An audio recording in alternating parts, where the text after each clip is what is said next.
हाँ, तो types of function के अंतर्गत बहुपद बीजीय फलन की जानकारी लेंगे आज। बहुपद बीजीय फलन क्या है? इससे पहले 7 फलनों की जानकारी दी जा चुकी है तुम्हें। बहुपद बीजीय फलन, यहाँ ध्यान देंगे, बहुपद से क्या मतलब है? ऐसा बीजीय फलन जिसके प्रत्येक पद में जो चर राशि है उसकी घातांक है वो क्या होनी चाहिए? ये कहा जा सकता है एक होल नंबर होना चाहिए, या होल नंबर को हम इंटीजर में कहेंगे तो उसको कैसा कहते हैं? अगर इंटीजर में कहेंगे तो वहां पर नॉन नेगेटिव इंटीजर कहते हैं, ऋणोत्तर पूर्णांक कहते हैं। तो ऋणोत्तर पूर्णांक कहना या फिर पूर्ण संख्या कहना, ऋणोत्तर पूर्णांकों को ही होल नंबर्स कहते हैं। तो जो नॉन नेगेटिव इंटीजर्स है वही होल नंबर होते हैं। तो प्रत्येक पद के अंतर्गत जो घातांक है वो क्या होना चाहिए? एक पूर्ण संख्या होनी चाहिए। और घातांक पूर्ण संख्या नहीं है तो वो बीजीय फलन बहुपद फलन नहीं कहलाएगा। फॉर एग्जाम्पल देख समझ लेते हैं, एक फंक्शन लेते हैं हम, function of x equal x. आप कहोगे ये तो तस्मक फलन है। हाँ, तस्मक फलन है, लेकिन प्रश्न ये है क्या ये बहुपद बीजीय फंक्शन है या बहुपद बीजीय फलन है? तो बहुपद बीजीय फलन की परिभाषा के अनुसार हम देखें कि प्रत्येक पद में चर राशि की जो घातांक है वो एक पूर्ण संख्या होनी चाहिए। तो यह देखिए, चर राशि x है और x की घातांक 1 है और 1 एक होल नंबर है। तो यहाँ पर ये बहुपद बीजीय फलन भी है। तो कोई फलन आवश्यक नहीं है कि एक ही प्रकार का हो, एक ही फलन कई प्रकार का भी हो सकता है। तो ये तस्मक फलन भी है, तो हमें पता चला कि तस्मक फलन बहुपद फलन भी होता है। इसी प्रकार से और एग्जांपल ले सकते हैं, y equal 2x square minus 5x plus 7।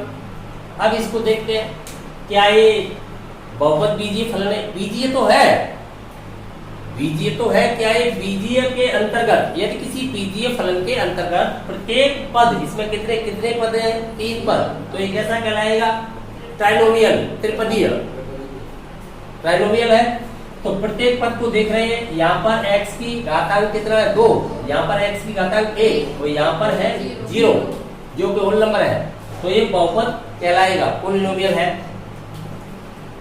अगला लेके देखते हैं, यहाँ पर मैंने लिया -3 x की पावर 5 माइनस 7x स्क्वायर।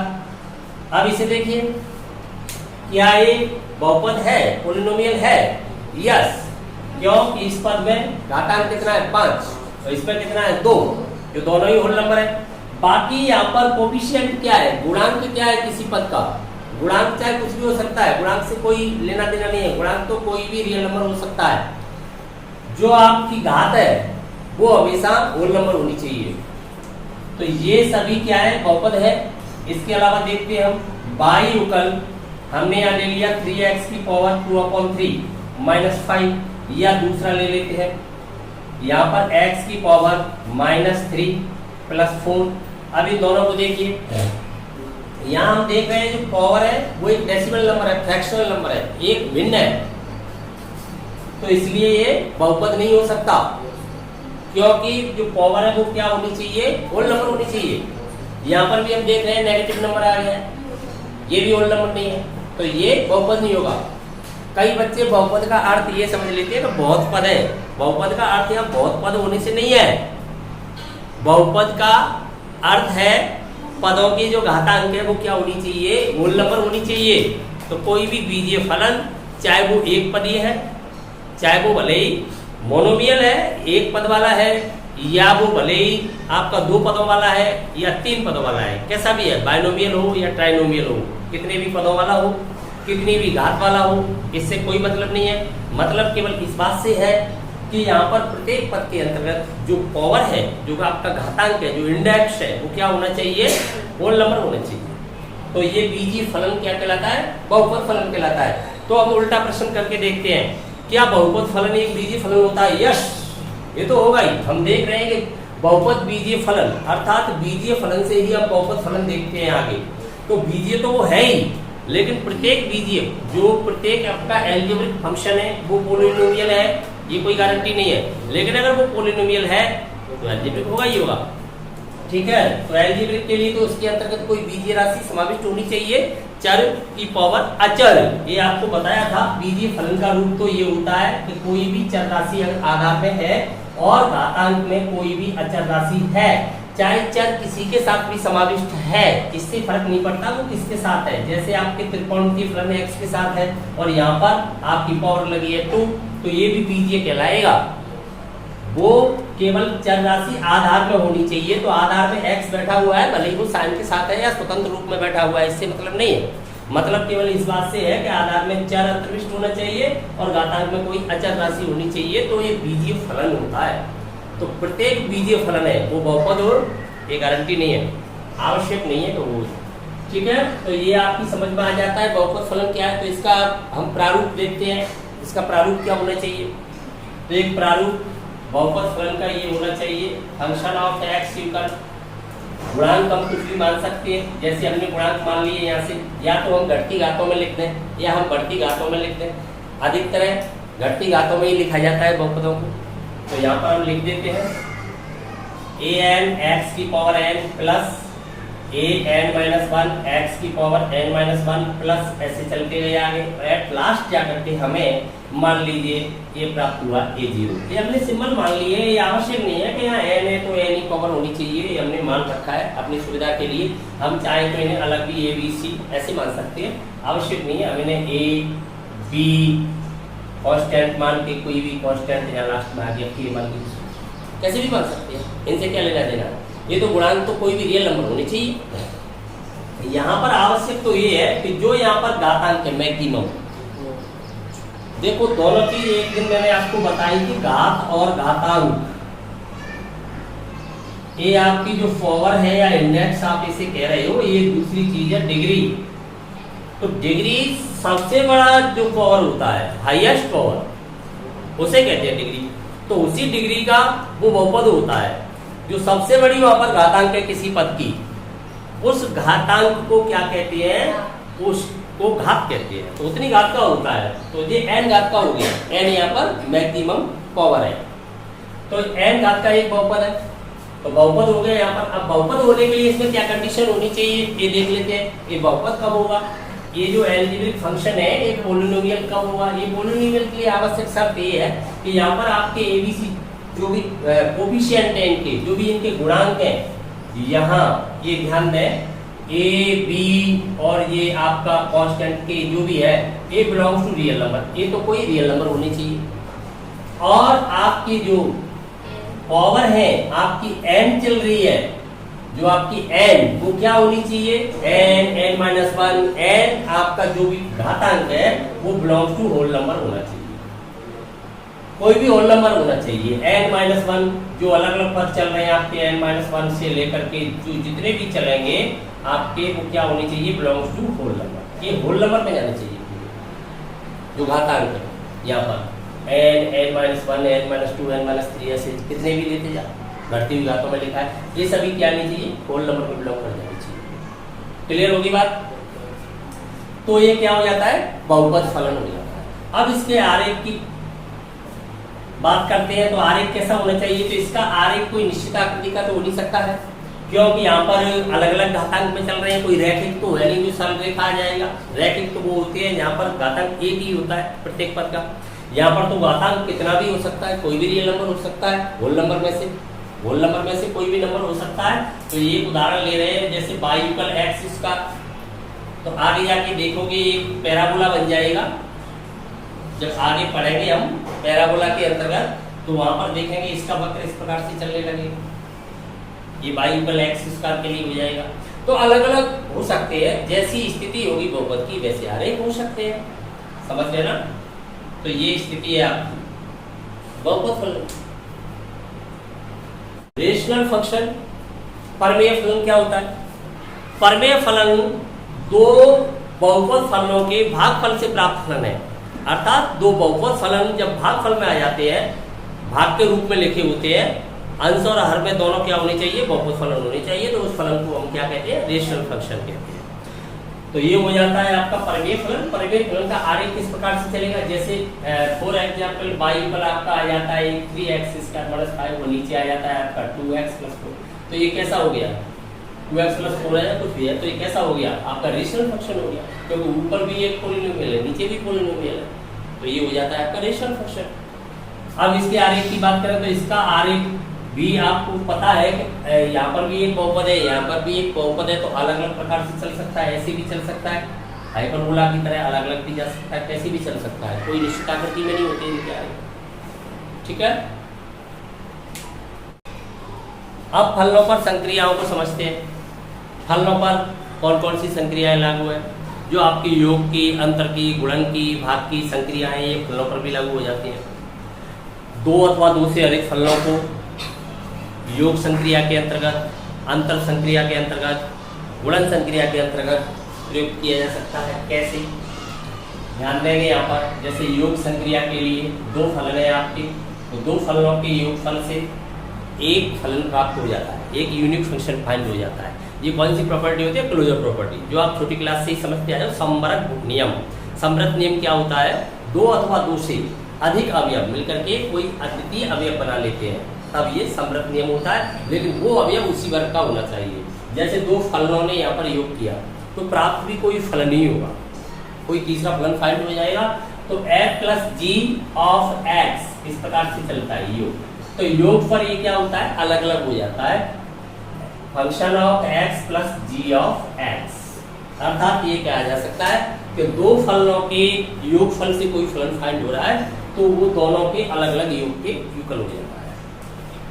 तीसरा देखें, दूसरी बात है आपकी, जैसे गुणन संक्रिया के लिए बात करता हूँ, तो गुणन संक्रिया पर भी ये क्या हो जाएगा, function of x * g of x। एक फलन को मैंने f माना हुआ है, दूसरे को g माना हुआ है।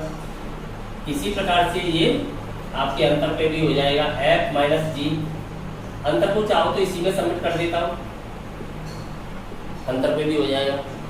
अब बात कर लेते हैं भाग की, तो भाग के लिए भी f/g of x, तब क्या हो जाएगा, function of x/g of x। यहाँ ध्यान रखना चाहिए कि जो हर वाला फलन है वो शून्य नहीं होना चाहिए, उसकी वैल्यू अगर शून्य आ जाएगी तो फिर ये क्या हो जाएगा, डिफाइन ही नहीं होगा, अनंत बन जाएगा। तो यहाँ पर ये कंडीशन रहनी चाहिए, g of x = 0। ठीक है, अगर कोई अचर राशि, कांस्टेंट नंबर मल्टीप्लाई कर रहा है आपका किसी फंक्शन में, फंक्शन ऑफ x है मान लीजिए आपका, इस प्रकार से माने कि जैसे कोई यहाँ पर ये क्या है, यहाँ पर के कांस्टेंट है और फंक्शन आपका f है, तब क्या हो जाएगा, कांस्टेंट आपका बना रहेगा और फंक्शन ऑफ x में मल्टीप्लाई हो जाएगा। समझ में आ गई चारों ऑपरेशन।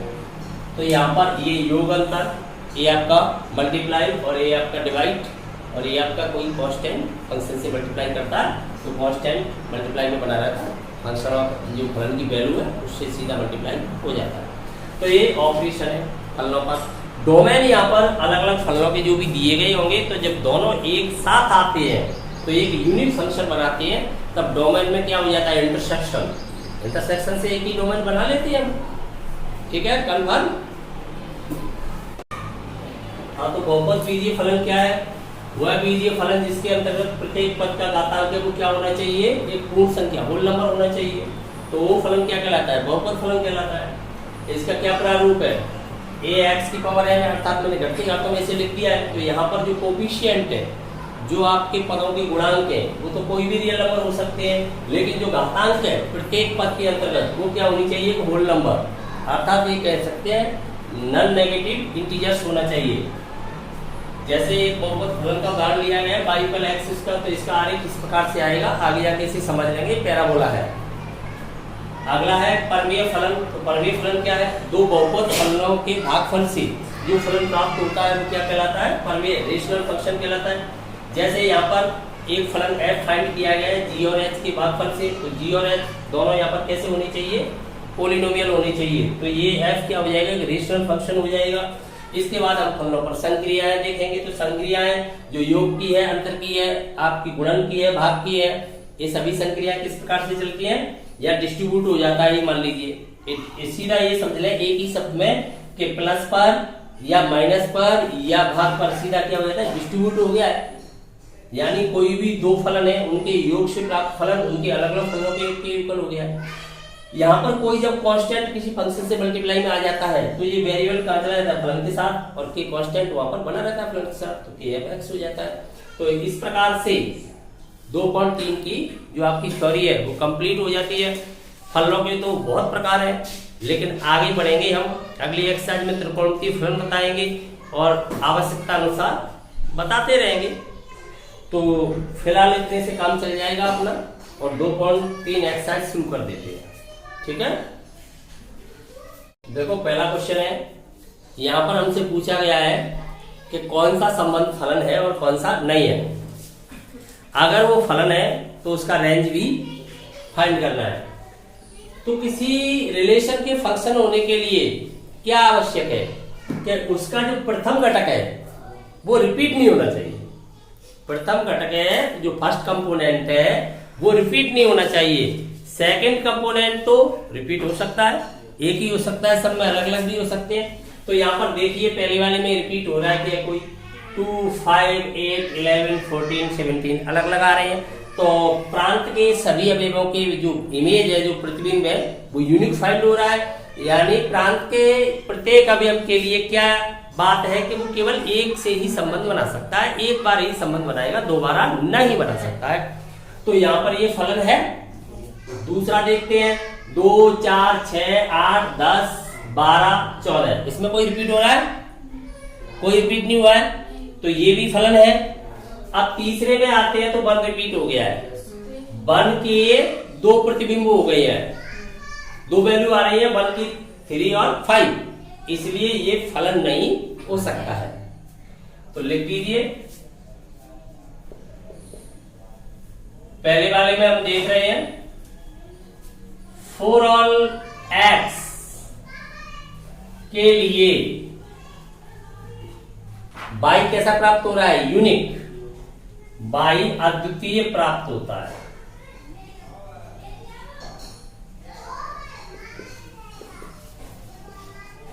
प्रांत के, इसका अर्थ क्या निकला? प्रांत के प्रत्येक अवयव का प्रतिबिंब अद्वितीय है। एक्स किसे कहते हैं? फर्स्ट कंपोनेंट को। बाई किसे मानते हैं? सेकंड कंपोनेंट को। हमने सीधा लिख दिया फॉर ऑल एक्स के लिए बाई अद्वितीय प्राप्त होता है। यही रीजन है इसका। इससे हम कह सकते हैं कि यह एक फलन है, यह संबंध फलन है, यह संबंध फलन है। और फलन है तब इसका रेंज भी फाइंड करना है। अब इसका रेंज भी लिखना है, तो रेंज ऑफ फंक्शन क्या होना चाहिए बताओ? परिसर। जो आपका परिसर है वो क्या होता है? परिसर होता है सेकंड कंपोनेंट का set, set of second components. तो द्वितीय घटकों का समुच्चय लिखिए। तो द्वितीय घटकों का समुच्चय आपका क्या आ रहा है? देखें, एक दोबारा तो रिपीट तो करते नहीं, तो एक ही आ रहा है सब में, तो एक ही बिंदु आएगा परिसर में। तो किस प्रकार का फलन व्यक्त हो रहा है? एक कांस्टेंट अचर फलन की तरह है। अचर फलन की परिसर में एक ही बिंदु होता है। टाइप्स ऑफ फंक्शन में हमने देखा है, तो उसके अनुसार ये कैसा होना चाहिए? इस वक्त ये अचर फलन बन रहा है। अच्छा, सेकंड देख रहे हैं हम, तो सेकंड के अंतर्गत ये भी फलन है, ये फलन है, तो यही रीजन लिख दोगे आप। क्या लिख सकते हो? प्रतिबिंब अद्वितीय है, प्रतिबिंब अद्वितीय है, एम्प्लाइज फलन है, इसलिए संबंध क्या हो गया? फलन हो गया। अब परिसर लिखना है इसका, तो परिसर क्या होगा? रेंज लिखो, रेंज ऑफ फंक्शन, जो भी फलन का रेंज है। 1, 2, 3 अलग अलग आ रहे हैं, सभी को लेंगे तो ये हो जाएगा 1, 2, 3, 4, 5, 6, 7। अब थर्ड को देखिए, थर्ड तो फंक्शन है ही नहीं। क्यों नहीं है? क्योंकि एक के 2 प्रतिबिंब प्राप्त हो रहे हैं। यहां पर सीधा लिख सकते हैं हम, एक के 2 प्रतिबिंब। प्रतिबिंब अद्वितीय नहीं है इसका, प्रतिबिंब 3 व 5 है, इसलिए यह संबंध फलन नहीं है। फलन नहीं है, फलन नहीं है तब परिसर याद नहीं करना है तुम्हें। समझ में आ गया कि नहीं?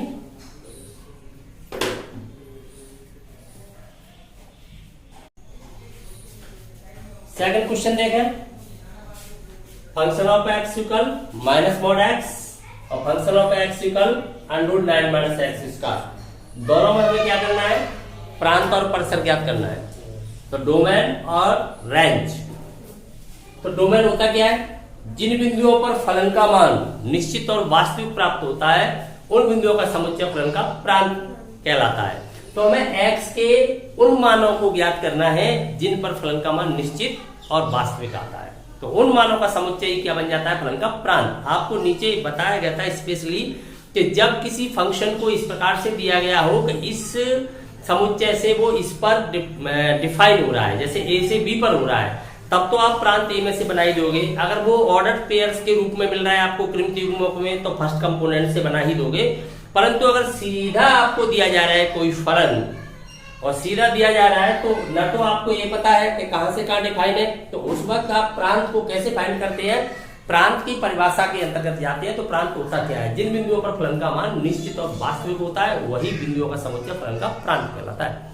तो यहाँ पर एक्स के उन मानों को ज्ञात कीजिए जिन पर फलन का मान निश्चित और वास्तविक आएगा, अर्थात फलन जिन बिंदुओं पर परिभाषित होता है। तो परिभाषित कहां होता है, कोई फलन हमेशा अपने प्रांत में परिभाषित नहीं होगा। कभी कभी क्या है कि फलन ए से बी में हमें दे दिया, तो इसका मतलब वहां पहले सुनिश्चित किया गया है कि ए के प्रत्येक बिंदु पर फलन परिभाषित है। हम यहाँ खुद सुनिश्चित करेंगे, इसके प्रांत को स्वयं सुनिश्चित करेंगे कि किन बिंदुओं पर ये परिभाषित है। परिभाषित से मतलब है रियल आनी चाहिए वैल्यू और निश्चित डेफिनेट भी आनी चाहिए। तो देखते हैं x की इसमें कोई भी रियल वैल्यू लगाऊंगा मॉड के अंतर्गत तो रियल ही आएगा। रियल का मॉड क्या होता है, रियल ही होता है। तो रियल तो आएगा, रियल नेगेटिव लगाऊं या पॉजिटिव लगाऊं, आएगा तो पॉजिटिव, और जीरो लगाऊंगा तब जीरो, लेकिन आएगा तो रियल ही। और प्रत्येक के लिए यूनिक भी आएगा, -1 के लिए 1 और 1 के लिए 1, -1 के लिए 1 और 1 के लिए 1, किसी के लिए दो नहीं आएंगे, एक ही आएगा। तो डिफाइन हो गया।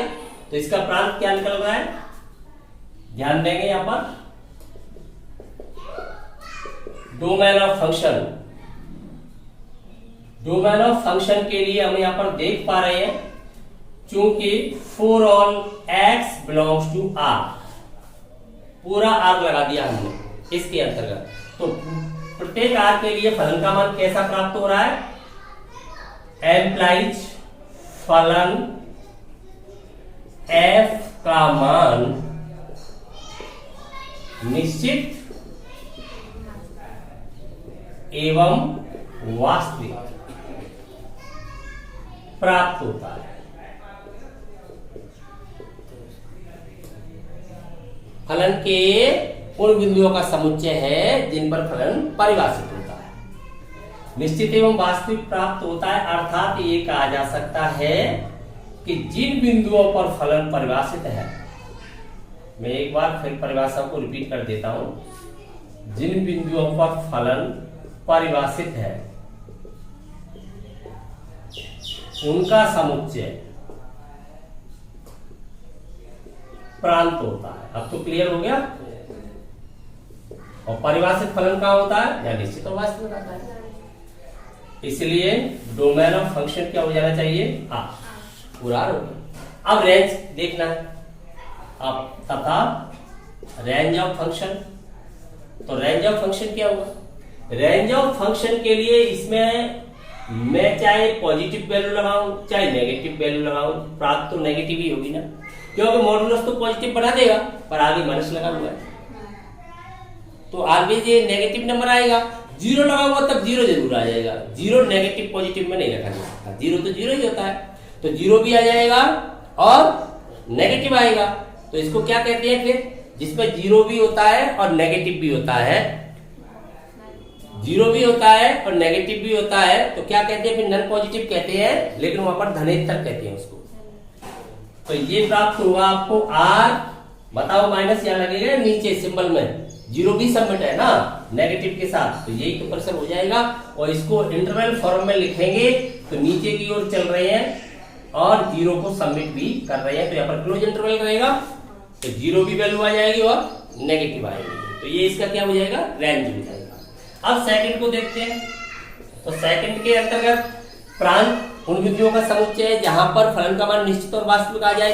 तो आपको पता है तो वर्गमूल के अंदर काल्पनिक संख्या नहीं बननी चाहिए। कौन से फलनों का अध्ययन कर रहे हैं? वास्तविक फलनों का, तो वास्तविक ही आना चाहिए, उसका मान भी वास्तविक होना चाहिए, इनपुट आउटपुट दोनों ही वास्तविक होने चाहिए। तो यहाँ पर अगर मैं 3 से बड़ा मान लगा दूंगा, चाहे वो नेगेटिव हो चाहे वो पॉजिटिव हो, तो ये तो पॉजिटिव ही देगा, पॉजिटिव देगा तो 9 में से बड़ी संख्या घटने लगेगी तो माइनस की संख्या आ जाएगी वर्गमूल के अंतर्गत। और जब वर्गमूल के अंदर नेगेटिव नंबर आ जाता है तो वो कैसा बन जाता है? काल्पनिक बन जाता है। तो फिर 3 से बराबर जा सकते हैं, तब 0 हो जाएगा। 0 तो कैसा है? रियल नंबर है। तो 3 के बराबर या 3 से छोटा रहना है हमें एक्स के लिए, 3 से बराबर या 3 से छोटा रहना है। लेकिन रियल नंबर में है तो नेगेटिव भी है पॉजिटिव भी है रियल नंबर लाइन पे। या 0 है, मान लो या 3 तक गए या -3 तक जाएंगे तो -3 से 3 तक चले जाएंगे। जब माइनस लगाओ या प्लस, वैल्यू तो बराबर आएगी ना, स्क्वायर में लगा रहे हैं। तो इसका डोमेन क्या हो गया? फिर डोमेन ऑफ फंक्शन सीधा ये हो जाएगा -3 से 3, जिसमें समिट भी है -3 से 3। रियल नंबर को कौन से फॉर्म में लिखते हैं? इंटरवल फॉर्म में। तो -3 से 3 या लिख सकते हैं हम सेट फॉर्म में। इंटरवल में छोटा पड़ रहा है, इंटरवल में लिख दो तो -3 से 3 तक जाएंगे प्रांत के अंतर्गत। अब इसका देखना है हमें रेंज, रेंज ऑफ फंक्शन क्या होना चाहिए? तो रेंज ऑफ फंक्शन देखो क्या प्राप्त हुआ, जो ये वैल्यू लगाई जाएंगी एक्स की, जो वैल्यू आएगी वाई की, वही तो रेंज बनेगी। तो इसमें -3 लगाऊंगा तो 0 हो जाएगा। फिर -3 के बाद में मान इसमें इधर बढ़ाता रहूंगा तो संख्यात्मक मान कम होता रहेगा। या मैं 0 से 3 तक चलूंगा तो सेम स्थिति रहेगी, -3 से 0 तक जाऊं या मैं 0 से 3 तक जाऊं, स्थिति तो सेम रहेगी ना। ये मान आपका घटते हुए जाएगा तो ये बढ़ते हुए जाएगा। तो फिर यहाँ पर क्या प्राप्त होगा हमें? कभी भी इसका मान 0 से नीचे तो ला ही नहीं सकते रेंज का मान, फिर तो वो काल्पनिक हो जाएगी। तो 0 से चलेगा और कहां तक जा सकता है? x का मान 0 लगा दूंगा तब 3 हो जाएगा। ये मैक्सिमम कब होगा? ये मैक्सिमम तब होगा जब घटने वाला मान कम हो जाए। कम कितना हो सकता है? 0 हो जाए। तो घटने वाले एक्स स्क्वायर को अगर मैं 0 कर दूंगा तो इसका क्या आ जाएगा? वर्गमूल 3 आ जाएगा। 3 से बड़ा आ ही नहीं सकता, क्योंकि यहाँ पर बड़ी संख्या लगाऊंगा। ये तो चाहे माइनस लगा लो चाहे प्लस, हमेशा घटेगा। और घटने वाली संख्या को 0 कर दोगे तभी वो संख्या मैक्सिमम हो सकती है। तो x का मान 0 से लेकर के कहां तक चलेगा? 3 तक। तो इसका जो रेंज है वो क्या हो गया? 0 से लेकर के 3 तक आएगा। चाहे इसके अंदर आप -3 से 3 में से कोई भी वैल्यू लगा दो, इसका मान हमेशा 0 से और 3 तक ही आएगा, इसके बीच में रहेगा। तो ये इसका मानों का समुच्चय क्या हो जाता है? परसेंट। समझ में आ गई दोनों बातें? आप इसे डायरेक्ट लिख सकते हो, कहीं कोई दिक्कत नहीं है। इनडायरेक्ट आप परसेंट देखना चाहते हो तो ये देखें इसको सॉल्व करके। चूंकि वर्गमूल के परिभाषित होने के लिए, अर्थात फलन के परिभाषित होने के लिए, फलन परिभाषित होगा यदि जो अंडरूट के अंदर वैल्यू है 9 - x², वो वैल्यू या तो धनात्मक हो या 0, तभी वर्गमूल लिया जा सकता है। किसी धनात्मक संख्या का वर्गमूल अथवा 0 का वर्गमूल ही वास्तविक हो सकता है, ऋणात्मक का क्या होगा? काल्पनिक होगा। तो ये वैल्यू ये होनी चाहिए। और इसको जब सॉल्व करेंगे तो देखो क्या आएगा इससे, ये क्या बन गया? इसके फैक्टर कर दूंगा तो एक तो बन जाएगा x - 3 और एक बन जाएगा x + 3 इज ग्रेटर देन और इक्वल 0। ये बन जाएगी स्थिति। और जब इसको सॉल्व करेंगे तो यहाँ से x की वैल्यू 3 निकलेगी, यहाँ से x की वैल्यू -3। तो कहां से कहां तक चले जाएंगे? -3 से 3 तक। समझ में आ गई बात? तो यहाँ चले जाएंगे, ये कह सकते हैं कि -3 से बराबर या बड़ा होगा x, परंतु 3 से छोटा, और इसी को लिख देते हैं x belongs to close interval -3 से 3। या आप डायरेक्ट समझिए, कैलकुलेशन ये कर सकते हैं। ठीक है?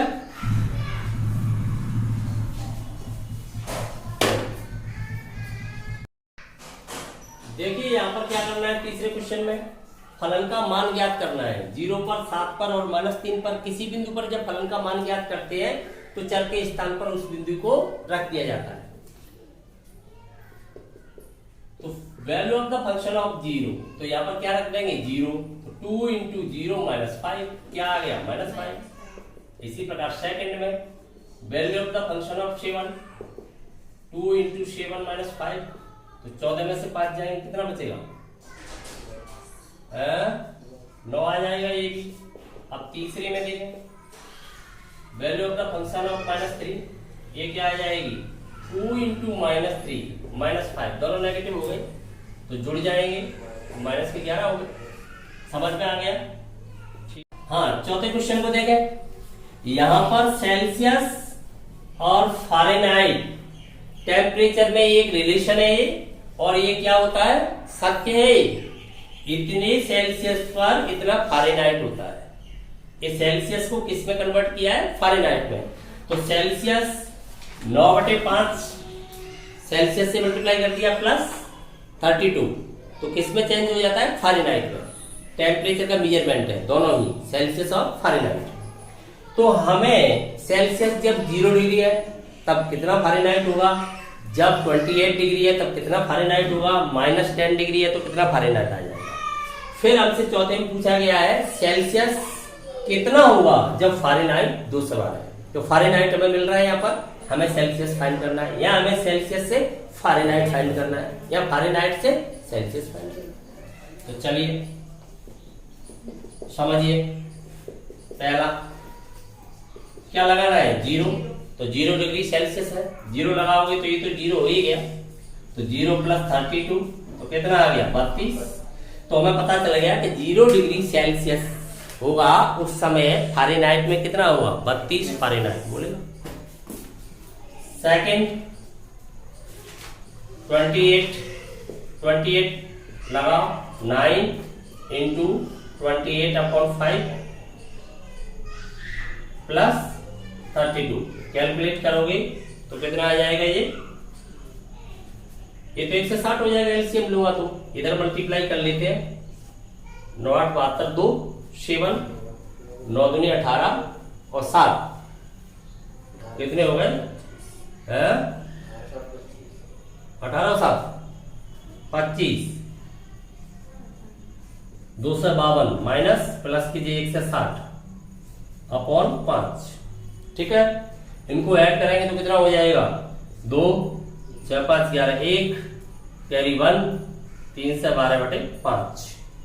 अगर इसको और सॉल्व करना चाहते हो तो डिवाइड कर दो, कितने टाइम्स हो जाएगा, 6 टाइम्स, तब कितना बचेगा, 12।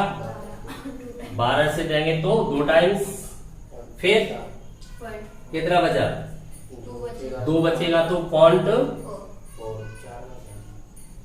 तो 62.4 किसमें आएगा, ये फारेनहाइट में। किसमें, ये फारेनहाइट, इतना फारेनहाइट हो गया। एफ लिख सकते हैं, शॉर्ट में लिखना चाहो। अगला देखें थर्ड, तो थर्ड में क्या है, टेम्परेचर कितना है, -10 डिग्री सेल्सियस, लगाओ यहाँ पर -10, 9 ये -10 5 + 32 कितना आ जाएगा, 5 से डिवाइड कर दो इसको, तो -2 टाइम्स, तो माइनस का कितना बचेगा, 18 प्लस का 32, तो टोटल कितना हो जाएगा, ये 18 लेफ्ट कर दो, है प्लस का कितना बचेगा, 24 बचेगा, 14 बचेगा, तो प्लस का बचेगा 14। ठीक है, तो ये 14 काय में आएगा, फारेनहाइट में। अब हमें चौथा क्वेश्चन देखें, तो चौथे में क्या है, सेल्सियस टेम्परेचर दिया है, हमें सेल्सियस या फाइंड करना है, फारेनहाइट मिल रहा है। तो लगाइए इसको, इसकी वैल्यू क्या दी है वो वैल्यू डाल लो, 212, और ये सॉल्व कर लो इसे, 9c/5 + 32 सॉल्व करेंगे तो देखो 5 मल्टीप्लाई लूंगा तो इधर आ जाएगा मल्टीप्लाई में, तो कितना हो जाएगा, 0। इससे करेंगे तो सीधा सीधा देख लो आप, 5 से करोगे तो 5 दूनी 10, 0 हासिल 1, 5 1 5 1 6 और 5 दूनी कितना हो जाएगा, 1060, 1060, और इधर क्या हो जाएगा, 9c + 160, और ये टोटल c इक्वल कितना फाइंड हो जाएगा, 1060 से 160 चले जाएंगे तो टोटल बचेगा आपके पास 900, और डिवाइड में चला जाएगा 9 तो कितना आ जाएगा, 100 सेल्सियस में, 100 डिग्री सेल्सियस आएगा। समझ में आ गया कि नहीं?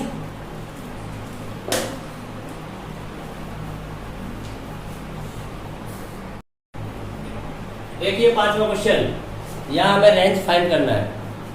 तो यहाँ पर ये क्या दिया गया है, डोमेन है, एक्स वैल्यू क्या है, डोमेन है, तो रियल नंबर है। अब इसमें कंडीशन लगी हुई है x इज ग्रेटर देन 0, हमें 0 से ऊपर वैल्यू पुट करनी है। तो 0 से ऊपर कैसी वैल्यू है? पॉजिटिव रियल नंबर में। तो पॉजिटिव वैल्यू इसमें लगाएंगे और 0 भी नहीं लगा सकते, इसमें 0 भी नहीं लगा सकते। जब 0 लगाएंगे यहाँ पर तब तो आ जाएगा 2, और 0 से ऊपर जब हम बढ़ेंगे और वैल्यू कैसी लगा रहे हैं? पॉजिटिव, और पॉजिटिव वैल्यू लगाएंगे 3 से मल्टीप्लाई करेंगे तो पॉजिटिव रहेगा। तो पॉजिटिव नंबर 2 से क्या हो जाएगा? लेफ्ट हो जाएगा। तो ये वैल्यू क्या देगा? फिर नेगेटिव ही तो हो रहा है, 2 में से कम ही तो हो रहा है। और कम कितना होगा? होता चला जाएगा, कम होता हुआ चला जाएगा। तो 2 में कमी आने लग जाएगी। अब 2 में कितनी कमी आ सकती है? क्योंकि इसको नंबर को आप बढ़ाते रहोगे उतना नेगेटिव बढ़ता रहेगा, इसका नेगेटिव पार्ट बढ़ता रहेगा तो माइनस की ओर जाने लगेगा और 2 कभी आएगा नहीं। तो इसका रेंज क्या हो जाएगा? फिर रेंज ऑफ फंक्शन फलन का जो परिसर है वो 2 को सबमिट नहीं करेगा, माइनस इनफिनिट में जाने लगेगा। 2 कभी आ नहीं सकता। इसका मान 2 आने के लिए x का मान क्या लगाना चाहिए? 0, और 0 इसमें है नहीं, x का मान 0 से बड़ा है, तो ये इसका परिसर हो जाएगा। अब सेकंड को समझिए। सेकंड में क्या है? फंक्शन ऑफ x इक्वल है x स्क्वायर प्लस 2। यहाँ पर x बिलोंग्स टू रियल या कोई कंडीशन नहीं है, वास्तविक संख्या है। माइनस का भी लगा सकते हैं, प्लस का भी लगा सकते हैं। हम यहाँ पर चाहे नेगेटिव लगाएं चाहे पॉजिटिव लगाएं, आएगा तो पॉजिटिव ही स्क्वायर होकर के पॉजिटिव आएगा। 0 लगाएंगे तब इसकी वैल्यू 2 आ जाएगी। 0 के अलावा कुछ भी लगाएंगे तो 2 से ज्यादा आएगा, क्योंकि 2 में ऐड हो जाएगी वो वैल्यू। तो सबसे छोटी वैल्यू इसकी 2 आ सकती है, और 2 से ऊपर ये बढ़ता हुआ चला जाएगा इसका मान। तो इसका रेंज क्या हो जाएगा? इसका रेंज 2 को सबमिट करके 2 को सबमिट करेगा, 0 भी तो है, 2 को सबमिट करते हुए इनफिनिट को चला जाएगा। अच्छा, अब थर्ड को देखिए। थर्ड में क्या है? Value of the function of x ही दिया है, तो ये तो आप जानते हो। इस फलन को देखो कैसा फंक्शन है? आइडेंटिटी फंक्शन है, तस्मक फलन है, और तस्मक फलन का तो प्रांत और परिसर बराबर ही होती है, तो जो प्रांत है वही परिसर होगा। तो यहाँ पर लिख दीजिए, क्योंकि f एक तस्मक फलन है, तस्मक फलन है, इसलिए प्रांत परिसर के बराबर ही होगा। तो रेंज ऑफ फंक्शन इक्वल क्या होगा? Domain of function implies range of function equal real number ही होगा। कन्फर्म? किसी प्रकार की कोई समस्या है? नहीं है तो ध्यान दीजिए, जो ऑनलाइन क्लास ले रहे हैं वो भी जानते हैं और जो ऑफलाइन क्लास ले रहे हैं वो भी जानते हैं। कोई फर्क नहीं पड़ता है ऑनलाइन ऑफलाइन में, फर्क केवल पड़ता है रेगुलरिटी से। रेगुलरिटी अगर आपकी है तो आपको कहीं भी गणित कठिन महसूस भी नहीं होगा, गणित सबसे सरल सब्जेक्ट लगेगा। ऑफलाइन वाले बच्चे हैं जो किसी दिन क्लास में नहीं आ पाते हैं, किसी कारणवश बारिश हो जाती है या कोई और रीजन हो जाता है, तो वो उसी दिन ऑनलाइन क्लास ले लें, वीडियो उसी दिन देख लें, तो कहीं भी कोई दिक्कत नहीं आएगी। ठीक है, आज ये आपकी एक्सरसाइज जो रिलेशन एंड फंक्शन है ये समाप्त हो जाती है। कल अगली एक्सरसाइज शुरू करेंगे। बहुत ही बढ़िया एक्सरसाइज है, बहुत ही महत्वपूर्ण है। फलनों का एक नया प्रकार तुम्हारे सामने आएगा। त्रिकोणमिति में जाएंगे तो क्लास मिस नहीं करनी है, ऑनलाइन वालों को भी और ऑफलाइन वालों को ध्यान रखना है। ठीक है।